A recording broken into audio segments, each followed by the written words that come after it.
السلام علیکم ورحمۃ اللہ وبرکاتہ۔ بسم اللہ الرحمن الرحیم، نحمدہ ونصلی ونسلم علی رسولہ الکریم، اما بعد۔ آج کی یہ ویڈیو ان والدین کے لیے ہے جو اپنے بچوں کو ایسے اداروں میں پڑھا رہے ہیں جہاں پر انہیں حفظ قرآن کے ساتھ ساتھ عصری تعلیم بھی دی جاتی ہے، جہاں پر وہ قرآن کریم بھی حفظ کرتے ہیں اور اس کے ساتھ ساتھ فارمل ایجوکیشن بھی حاصل کرتے ہیں۔ اس ویڈیو کے ذریعے سے ہم یہ بتانے کی کوشش کریں گے کہ ایسے والدین کے لیے ایکسٹرا کیا کیا ذمہ داریاں ہیں جو انہیں پورا کرنا ضروری ہیں۔ عام طور پر دیکھنے میں یہ آتا ہے کہ والدین شوق میں اپنے بچوں کو ایسے اداروں میں داخل کروا دیتے ہیں، لیکن اپنی ذمہ داریاں معلوم نہ ہونے کی وجہ سے بعض اوقات بچے کا نقصان کر بیٹھتے ہیں۔ تو چلیے ویڈیو کی طرف بڑھتے ہیں۔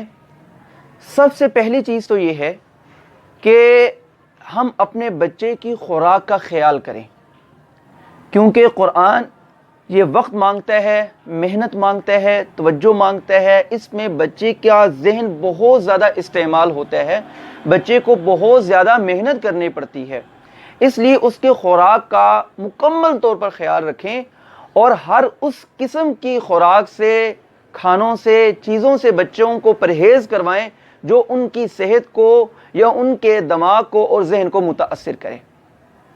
نمبر 2، کوشش کریں کہ آپ اپنے بالخصوص حفظ والے بچوں کو رات کو جلدی سونے کا عادی بنائیں۔ بچے آپ کے رات کے وقت جلدی سوئیں۔ جب رات کے وقت جلدی سوئیں گے تو دن کے وقت جلدی اٹھ سکیں گے۔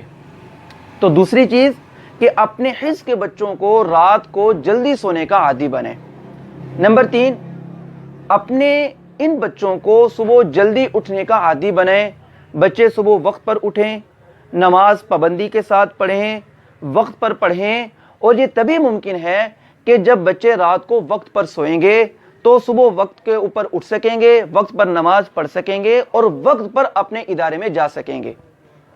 نمبر 4، آپ اپنے بچے کے استاد صاحب سے، معلم سے، مدرس سے مسلسل رابطے میں رہیں۔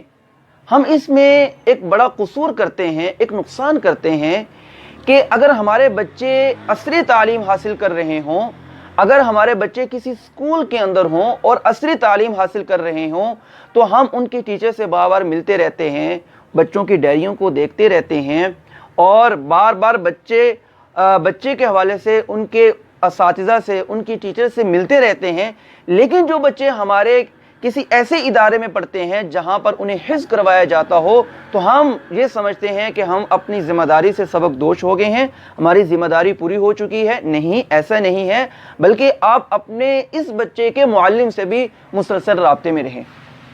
اسی طرح آپ بچے کے لیے گھر میں کم از کم 1 گھنٹہ تعلیم کے لیے خاص کریں۔ بچہ آپ کا 2 بجے آ جاتا ہے پڑھ کر، 3-4 بجے، جتنے بجے بھی آ جاتا ہے، لیکن آپ گھر میں اپنے بچے کے لیے 1 گھنٹہ لازمی مقرر کریں کہ جس میں وہ اپنا سبق یاد کرے۔ جب آپ 1 گھنٹہ بچے کو دیں گے اپنی نگرانی میں، بچہ سبق یاد کرے گا تو اگلے دن بچہ بر وقت جا کر صحیح طریقے سے سبق سنا سکے گا۔ اسی طرح اگر آپ اپنے بچے کے لیے گھر میں کوئی قاری صاحب رکھتے ہیں، کوئی ٹیوٹر ہائر کرتے ہیں، تو اس کے لیے ضروری ہے کہ وہ مجود قاری ہو۔ مجود قاری کا مطلب یہ ہے کہ اس کے اپنے تلفظ ٹھیک ہوں، اپنی اس کی تجوید ٹھیک ہو، ورنہ ہوگا ایسے کہ بچہ ادارے میں ٹھیک پڑھ کر آتا ہے، غیر مجود قاری کی وجہ سے بچے کے تلفظ خراب ہو جائیں گے۔ تو اس لیے گھر میں اگر آپ کوئی ٹیوٹر رکھتے ہیں تو اس کے لیے اس کا مجود قاری ہونا بہت زیادہ ضروری ہے۔ اسی طرح آپ بچے کو چھٹیوں سے مکمل طور پر بچائیں۔ بچے کو بالکل ناغہ نہ کرنے دیں، غیر حاضری نہ کرنے دیں، چھٹی نہ کرنے دیں، اس کا حفظ کی تعلیم پر بہت زیادہ اثر پڑتا ہے۔ اسی طرح اگر بچوں کو تعطیلات ہوتی ہیں، ادارے کی طرف سے چھٹیاں ہوتی ہیں، تو پھر بھی بچے کو روزانہ گھر میں کم از کم 1 گھنٹہ قرآن کریم کی تلاوت کی پابندی لازمی کروائیں۔ خود پڑھائیں، خود سنیں یا کم از کم نگرانی کریں تاکہ جب بچہ چھٹیوں کے بعد ادارے میں جائے تو اس کا نقصان نہ ہو، ورنہ تعطیلات میں عام طور پر دیکھنے میں یہ آتا ہے کہ بچے گھر میں پڑھتے نہیں ہیں، جب چھٹیوں کے بعد ادارے میں جاتے ہیں تو سب کچھ بھول کر آ جاتے ہیں اور پھر دوبارہ سے محنت کرنی پڑتی ہے۔ اسی طرح آپ کوشش کریں کہ اپنے حص کے بچے کو ہر اس قسم کی غیر نصابی سرگرمی سے محفوظ رکھیں جس کے اندر اللہ کی نافرمانی ہوتی ہو، جو معصیت کا ذریعہ بنے، کیونکہ معصیت گناہ ہے، اس سے دل سیاہ ہوتا ہے۔ قرآن نور ہے، روشنی اور سیاہی ایک دل میں جمع نہیں ہو سکتی۔ اسی طرح اگر فرض کریں آپ کا بچہ ایک استاد صاحب سے نہیں چل رہا، ایک درسگاہ میں، ایک کلاس میں آپ کا بچہ صحیح طریقے سے نہیں پڑھ پا رہا اور آپ مسلسل استاد صاحب سے رابطے میں ہیں لیکن کوئی بہتری نہیں آ رہی، پھر آپ بجائے اس کے کہ بچے کو ادارے سے نکلوا لیں، آپ بچے کی درسگاہ تبدیل کریں۔ درسگاہ تبدیل کری اور اس کی کلاس تبدیل کی ہے، لیکن پھر بھی اگر کوئی بہتری نہیں آ رہی تو پھر آپ بچے کا ادارہ تبدیل کریں۔ ادارہ تبدیل کرنے کے باوجود بھی بچے میں تبدیلی نہیں آ رہی تو پھر بچے کو حص سے ہٹا لیں اور اس کو کسی ہنر پر لگا دیں۔ اسی طرح جب بچہ آپ کا مکمل حافظ بن جائے تو سب سے پہلا مصلی لازمی اس سے سنیں، تراویح کی شکل میں یا نفلوں کی شکل میں۔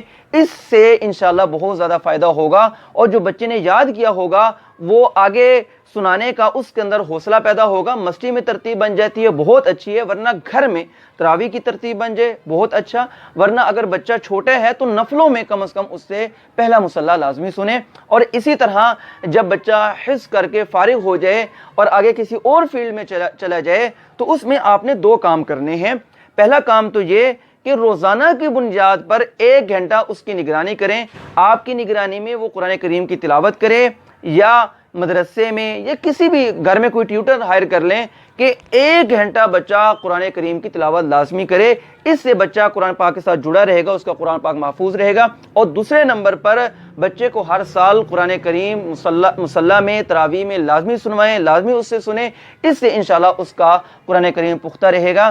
تو یہ کچھ چیزیں آپ کے ساتھ شیئر کی ہیں، ان چیزوں کو اگر آپ اختیار کریں گے تو انشاءاللہ آپ کا بچہ ایک بہترین حافظ بن کر ادارے سے نکلے گا۔ اللہ پاک سے دعا ہے کہ اللہ پاک ہمیں بحیثیت والدین بچے کی صحیح تربیت کرنے اور ہم پر جو ذمہ داریاں عائد ہوتی ہیں انہیں صحیح طریقے سے پورا کرنے کی توفیق عطا فرمائے۔ دیکھنے کا بہت بہت شکریہ۔